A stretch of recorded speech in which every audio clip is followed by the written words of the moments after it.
Tenho 80 anos e durante 8 minutos meu coração parou completamente no Hospital das Clínicas de Belo Horizonte.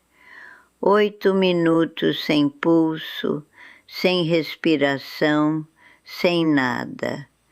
E o que encontrei do outro lado destruiu cada mentira em que eu acreditei sobre a morte, sobre Deus e sobre o preço devastador de algo que carreguei no peito durante 62 anos e chamei de dignidade.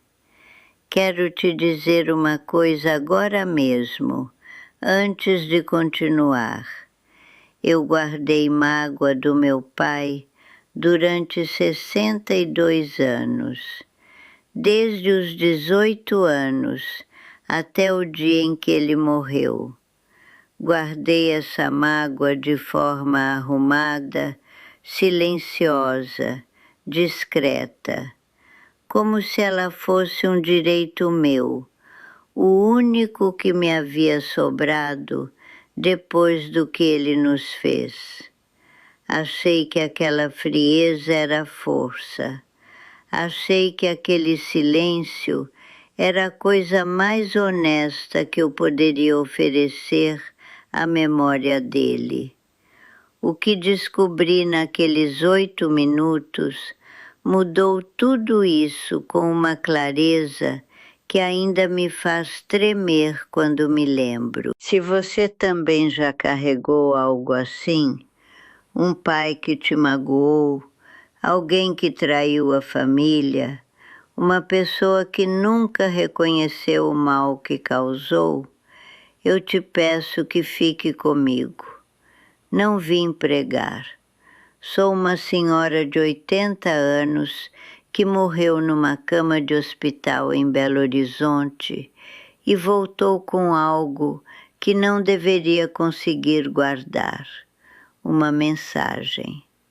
E acredito com tudo que ainda me resta que essa mensagem é para você. Fica, me ouve, e se alguma coisa do que eu compartilhar mexer com algo dentro de você, algo que ficou fechado por anos, sem que ninguém soubesse nomear, me conta nos comentários. Se inscreve se você sentir que deve.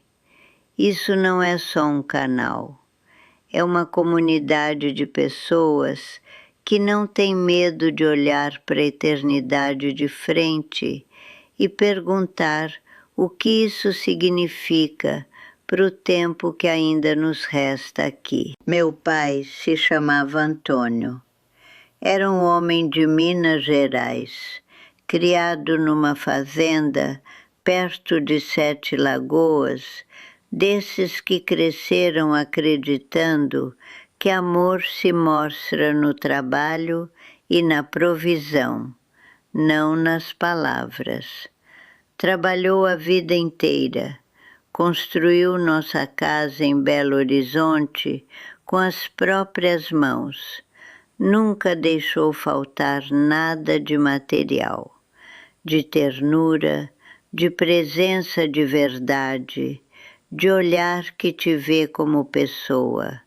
Isso nunca chegou muito, mas a ferida que mudou tudo veio quando eu tinha 18 anos. Minha mãe, Dona Conceição, descobriu que meu pai tinha uma segunda família, um filho de 16 anos, numa cidade do interior, filho de uma mulher com quem ele tinha se envolvido anos antes. Não era uma aventura recente, era uma vida paralela que ele havia mantido em segredo enquanto criava a nossa. Nunca vou esquecer o dia em que minha mãe me chamou no quarto e me contou em voz baixa, com a voz muito controlada, como quem aprendeu que chorar demais é perigoso. Ela tinha os olhos vermelhos e as mãos no colo, cruzadas como numa reza, e me disse o que havia descoberto. E eu senti algo se fechar em mim com a firmeza de uma comporta. Minha mãe nunca foi embora. Ficou por causa dos filhos, por causa da família, por causa do que a sociedade de Minas esperava de uma mulher católica naquela época. Mas algo nela também fechou naquele dia e nunca mais voltou a abrir completamente. Eu era a filha mais velha, eu vi tudo. Meu pai pediu perdão. Veio com a cabeça baixa, com as palavras certas, com o choro que eu nunca tinha visto nele antes, nem veria de novo. Minha mãe, que era uma mulher de fé maior do que eu jamais terei, acabou encontrando um caminho para perdoá-lo. Ficaram casados por mais 40 anos. Eu nunca entendi completamente como ela fez isso. Eu não perdoei. Não quando ele tentou se aproximar de mim nos anos que se seguiram. Não quando, já velho, foi para uma igreja evangélica e disse que havia entregado a vida a Deus. Não quando ficou doente e foi minha mãe quem cuidou dele até o último dia. Fui ao velório como a família esperava. Me sentei lá, com o vestido preto e a espinha reta e os olhos secos, do mesmo jeito que me sentei naquele quarto de cama de casal, quando minha mãe me contou tudo com a voz controlada. Achei que era dignidade. Agora sei que era uma prisão, que eu mesma havia construído tijolo por tijolo durante décadas. Os anos foram passando. Me casei com um homem bom, o Fernando, engenheiro como o pai dele e gentil do jeito que só os mineiros sabem ser quando estão em casa. Tivemos 3 filhos. Levei uma vida de trabalho, de missa todo domingo na paróquia de Santa Teresinha, de rosário nas mãos nas tardes de sexta-feira.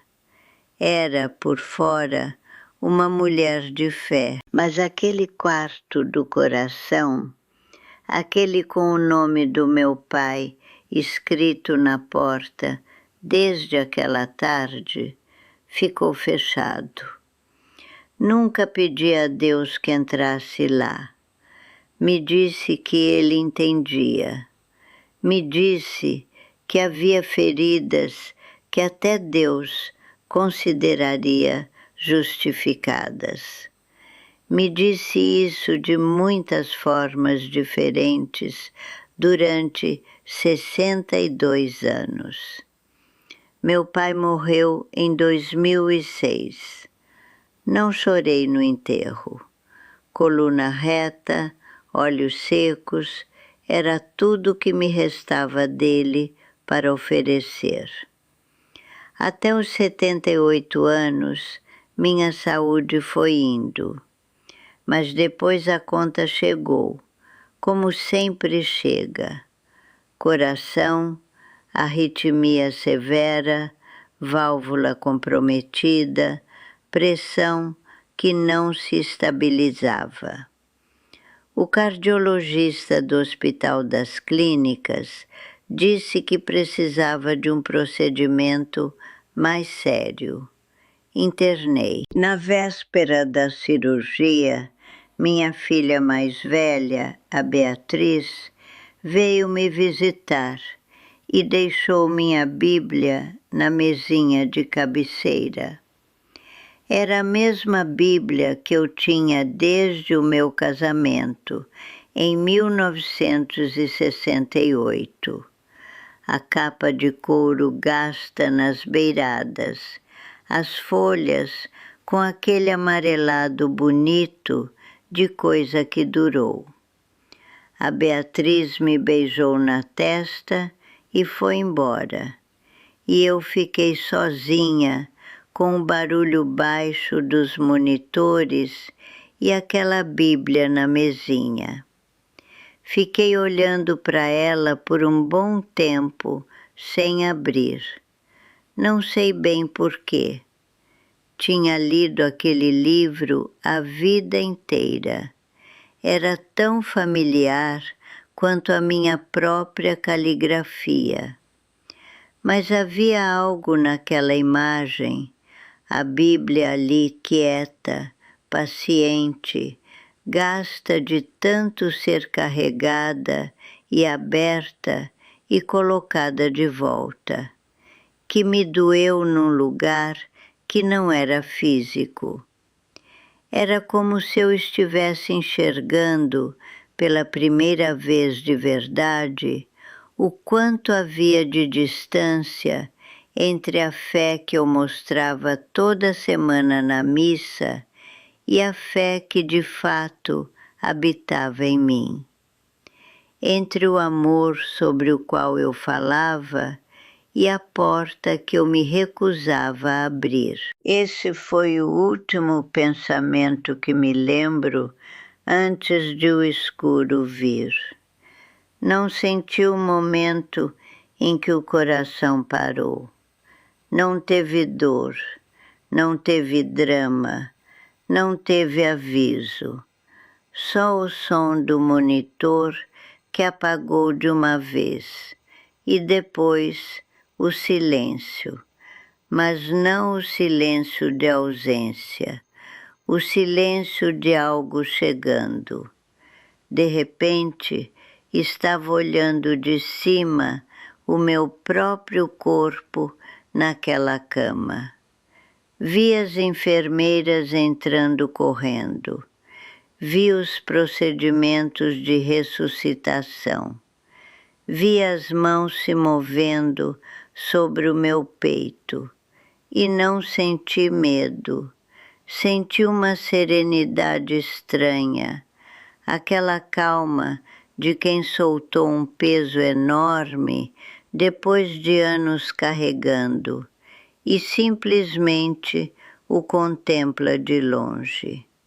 Aquele corpo era meu, mas eu não estava mais dentro, e o que eu era de verdade estava em paz completa. E então cheguei a algum lugar. Não era um lugar como os lugares que a gente conhece. Não tinha paredes, não tinha chão, não tinha teto. Era mais como uma qualidade da existência, um estado de ser no qual a luz não vinha de nenhuma fonte, simplesmente era, da mesma forma que o amor é quando não depende de nada para existir. E nessa luz eu era conhecida, não vigiada, não julgada ainda, conhecida.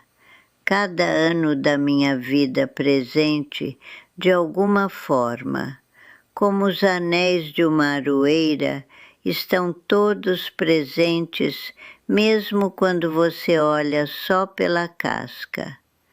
Havia uma presença, não exatamente ao meu lado, mas como se a própria luz tivesse uma natureza, uma pessoa por trás dela, e essa pessoa estivesse se voltando para mim com uma atenção que nenhum ser humano jamais me dera. Fui católica a vida inteira, Me comunguei desde criança milhares de vezes em décadas de domingos. Rezei para Cristo em alegria e em desespero. Achava que sabia, de alguma forma, como seria estar na sua presença. Tinha imaginado isso nas tardes de sexta-feira, com o terço nas mãos. Não estava preparada. O que estava diante de mim era uma luz que era também um amor.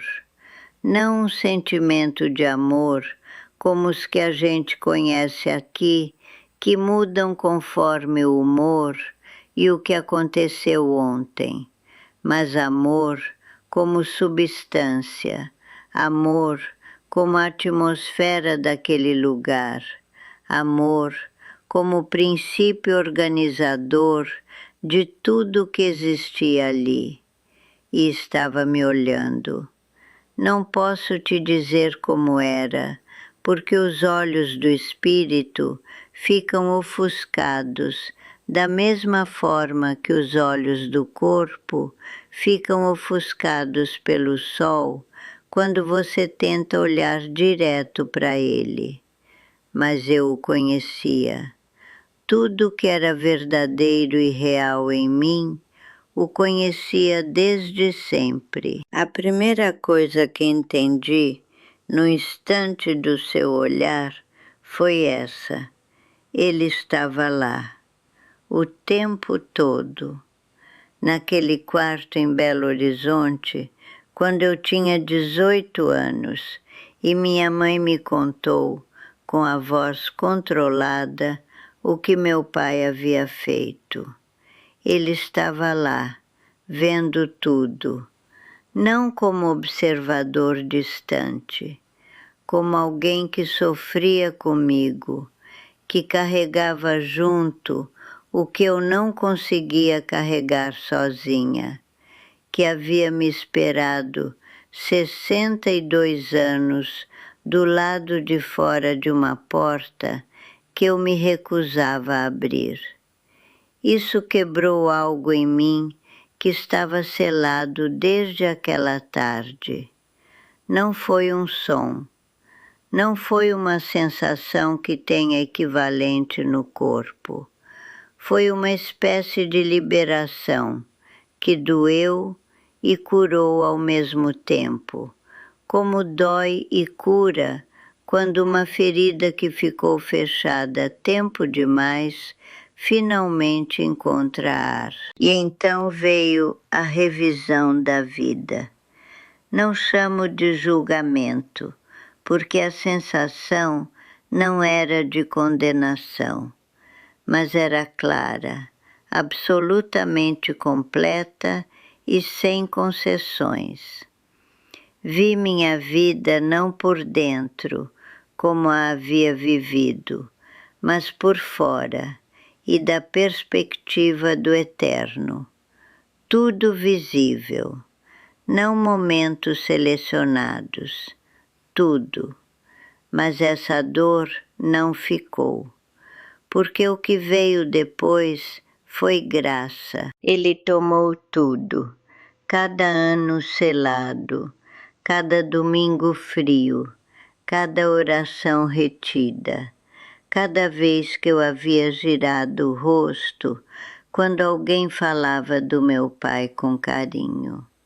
E não condenou nada, recebeu tudo, absorveu em si mesmo, como o rio São Francisco recebe os ribeirões, completamente, sem resistência, sem resto. E no momento dessa recepção, entendi algo sobre a cruz que eu havia conhecido teologicamente a vida inteira, mas que nunca havia entendido com todo o coração até aquele instante. Era suficiente. A cruz era suficiente. Não só pelos pecados das pessoas que me haviam magoado, pelo meu pecado também, por 62 anos de porta fechada, por tudo. Ele me falou então, não com voz, com significado, do jeito que você entende uma verdade de uma vez só, não palavra por palavra.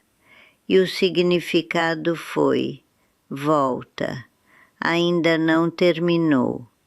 Há algo que ainda precisa ser dado através de você. Não quis voltar. Quero ser honesta nisso, porque acho que importa. A paz daquele lugar, o alívio absoluto de existir na luz da sua presença, sem o peso de nenhuma mágoa, sem a dor de nenhuma articulação, sem a saudade de nenhuma perda, não era algo do qual eu quisesse partir. Tinha 80 anos, havia enterrado Fernando, minha irmã Sônia, amigas de uma vida inteira. O mundo para o qual voltaria era mais estreito do que o que havia conhecido. Mas ele me mandou de volta, e eu sabia que não era punição, era missão. A volta não foi suave. Voltar a entrar no meu corpo foi como ser comprimida em algo pequeno demais, como dobrar algo vasto e livre em um espaço que já não o comportava bem. O calor daquele lugar se contraiu de volta no frio institucional do quarto de hospital.